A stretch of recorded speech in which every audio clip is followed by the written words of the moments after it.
दारू बांटा जा रहा है, साड़ी बांटा जा रहा है, पंखा बांटा जा रहा है, घड़ी भी बांटा जा रहा है। इससे मत नहीं मिलेगा। चुनाव के समय आप साड़ी बांट रहे हैं, शराब बांट रहे हैं, घड़ी बांट रहे हैं, ये क्या है? या आप अपना भी स्तर को नीचे गिरा रहे हैं और बाकी राजनेताओं का भी स्तर को आप नीचे गिरा रहे हैं। दारू पहुंचाया जा रहा है, इसका है कोई एविडेंस? एकदम है।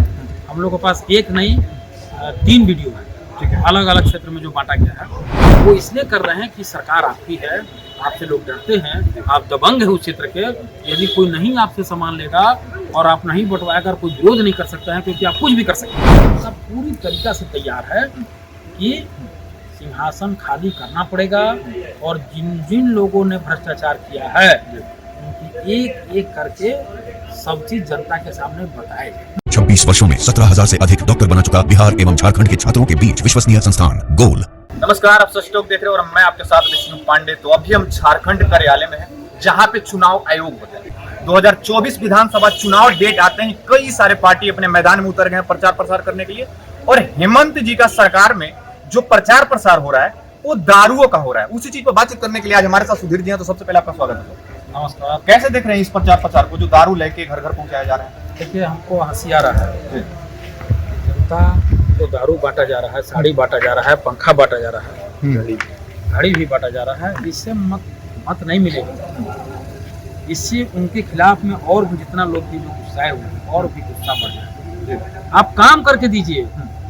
जैसे एक डॉक्टर होता है, एक अच्छा काम करता है तो मरीज उसको भगवान मानते हैं। वकील होता है, एक अच्छा केस लड़के दिखाता है तो क्लाइंट उसको भगवान मानता है। उसी तरह राजनेता है, एक अच्छा काम करता है तो आम जनता उनको भगवान ऐसा मानती है। लेकिन बदले में आप क्या दे रहे हैं? चुनाव के समय आप साड़ी बांट रहे हैं, शराब बांट रहे हैं, घड़ी बांट रहे हैं, ये क्या है? या आप अपना भी स्तर को नीचे गिरा रहे हैं और बाकी राजनेताओं का भी स्तर को आप नीचे गिरा रहे हैं। गढ़वा के एक प्रत्याशी हैं मिथिलेश ठाकुर जी। अच्छा, एक सर आपसे क्वेश्चन रहेगा, ये एविडेंस आपके पास है जो आप कह रहे हैं कि दारू पहुंचाया जा रहा है, इसका है कोई एविडेंस? एकदम है।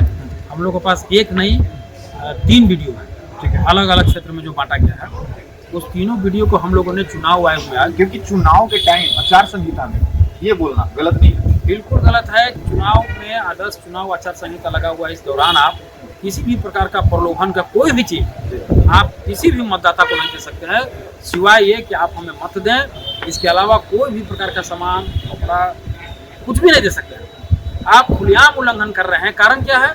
आप क्यों इसलिए कर रहे हैं? वो इसलिए कर रहे हैं कि सरकार आपकी है, आपसे लोग डरते हैं, आप दबंग है उस क्षेत्र के। यदि कोई नहीं आपसे सामान लेगा और आप नहीं बंटवाया कर कोई विरोध नहीं कर सकता है, क्योंकि आप कुछ भी कर सकते हैं। तो इस डर से लोग आपका सामान को जब बंटवा रहे हैं तो चुपचाप ले रहे हैं, कोई विरोध नहीं कर रहा है। ये जब स्थिति पैदा हो गई तब हम लोग के पास वहाँ से वीडियो आया। सरकार जो है कई सारे योजनाओं की बात कर रही है, जैसे मैया योजना की बात कर रही है, एजुकेशन के फील्ड की बात कर रही है। आप इसको कैसे देख रहे हैं? जैसे आप तो बीजेपी के फेवर में बोल रहे हैं, तो लगता है कि बीजेपी निकल जाएगी, इसको आप कैसे देखते हैं? आप हमको ये बताइए कि मैया योजना 2019 में भी शुरू हो सकता था जी, तो 5 साल चलता, हमारे राज्य की सभी मैया खुशहाल हो जाती है कि कम से कम 1,000 रुपया करके 12,000 सालाना 60,000 रुपये तो उनके खाता में आ चुके होते। लेकिन अब चुनाव के ठीक पहले, और वो भी कब? जब आप जेल से बाहर निकले, जब देखे माहौल के एकदम गड़बड़ हो गया, तब आप सोचे कि नहीं, कुछ ऐसा प्रलोभन देते हैं कि चुनाव आते आते 2 या 3,000 रुपये एक महिला के खाता में चला जाए कम से कम, और उस मत को खरीदने का प्रयास किया। मतलब आपका कहना है कि चुनाव के मामले से ये सारी चीज को ले? बिल्कुल। इनके पिछले 6 महीने का कार्यकाल को देख लीजिए, सारा। लेकिन हम जब धरातल पे उतरे हैं तो काफी सारे हम गांव में गए, वहां पर भी मैया योजना के कई सारे लोगों से हमने बात की, लेकिन उन्होंने कहा कि जो फॉर्म तो हमें भरवा लिया गया, लेकिन मैया योजना हमारे घर तक भी नहीं पहुंचा। देखिए, मैया योजना का फॉर्म भरवा लिया गया, घर तक नहीं पहुंचा, किसी को मिला, और उसके बीच में काफी सारे दलाली हुए हैं। जैसे हम ब्लॉक में कोई डॉक्यूमेंट लगाने जा रहे हैं तो वहाँ पे हमको इतना पैसा मांगा जा रहा है कि हमें इतना दे दोगे तब हम उस प्रोसेस को आगे बढ़ाया जाए। देखिए, वो तो एक इशू है ही।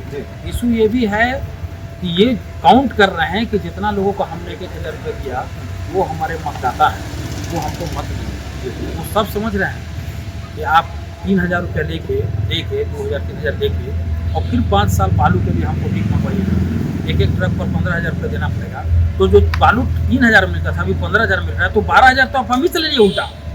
आप हमको 3 महीना में 3,000 दिया और एक ट्रक बालू में 12,000 ले लिए। तो ये आप जितना दे रहे हैं उसका कई इंस्टॉलमेंट में वो आप वापस लीजिएगा, ये जनता जानती है। इसलिए जनता पूरी तरीका से तैयार है कि सिंहासन खाली करना पड़ेगा और जिन जिन लोगों ने भ्रष्टाचार किया है उनकी एक एक करके सब चीज जनता के सामने बताए जाए। पेपर लीक को कैसे देखते हैं, क्योंकि युवा इस टाइम बहुत बड़ा मुद्दा होता है, युवा ही सम्राट को चेंज करते हैं, जो अभी इलेक्शन का टाइम है, डेट भी आपका आ गया है, और युवा काफी दुखी है कि जब हम प्रिपेयर करके एग्जाम में बैठने का कोशिश करते हैं उसके पहले पेपर लीक। आप ये बताइए कि रोड में अगर एक्सीडेंट हो जाए तो क्या आप रोड ब्लॉक कर देंगे? अगर एक हवाई जहाज दुर्घटनाग्रस्त हुआ तो आप पूरा हवाई जहाज बंद कर देंगे? समाज में चल होता है, दुनिया का नहीं होता। अब जिस दिन एग्जाम हो रहा है सीजीएल का, उस दिन आप नेट बंद कर दिए, क्योंकि नेट से चोरी हो जाएगा। नहीं तो जैमर तो सेंटर पे लगाया जाता है, ये कनेक्शन लोगों को कट कर दिया गया है कि उसमें कोई इशू ना हो, लेकिन यहाँ प्रॉब्लम यहाँ हुआ कि जैमर पूरे स्टेट में लगा हुआ, पूरे राज्य में जिस प्रकार से ये हमारा मौलिक अधिकार को छीन लिया गया, जिनके समझिए कि कितने लोग उस दिन वायुयान यात्रा नहीं कर पाए, ट्रेन से टिकट नहीं बुक करा पाए, कितने लोगों का जितना भी नेट से संबंधित काम है सारा ठप हो गया। मैं तो ये कहता हूँ कि जितना भी नुकसान हुआ वो सारा नुकसान का भरपाई इनको व्यक्तिगत पार्टी फंड से करना चाहिए, ये जो अरबों अरब का नुकसान हुआ। अब उस दिन 2 दिन तक लगातार नेट बंद करके आप एग्जाम ले रहे हैं, इसके बाद भी आप देखिए युवाओं का सबूत के साथ इन्होंने पेपर लीक देने का काम किया है। जांच भी हुआ है, हाईकोर्ट में भी मामला लंबित, इसलिए बहुत ज़्यादा इस मामले को नहीं बोल पाएंगे।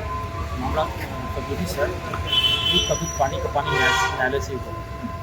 चलिए, इनका कहना है कि 24 इलेक्शन का डेट आ गया है, प्रचार प्रसार करना कोई गलत नहीं है, सारी पार्टियां अपनी जगह जगह पे अपना जा के प्रचार कर रहे हैं, लेकिन ये जो हेमंत जी का सरकार है ये दारू बांटने का काम करे, ये चीज गलत है। एक क्वेश्चन, दूसरी क्वेश्चन मैं आपको बता देता हूँ, जो युवा पेपर लीक का मामला था ये हेमंत सरकार से नहीं आया था, और बीजेपी के जो कार्यकर्ता हैं जो कह रहे हैं कि अगर हमारा सरकार 2024 विधानसभा चुनाव निकालता है तो सारी चीजों पे हम काम करेंगे, उस सारी चीजों को लेकर आप कुछ क्या कहते हैं कमेंट बॉक्स में जरूर बताओ। देखते रहे सच तक।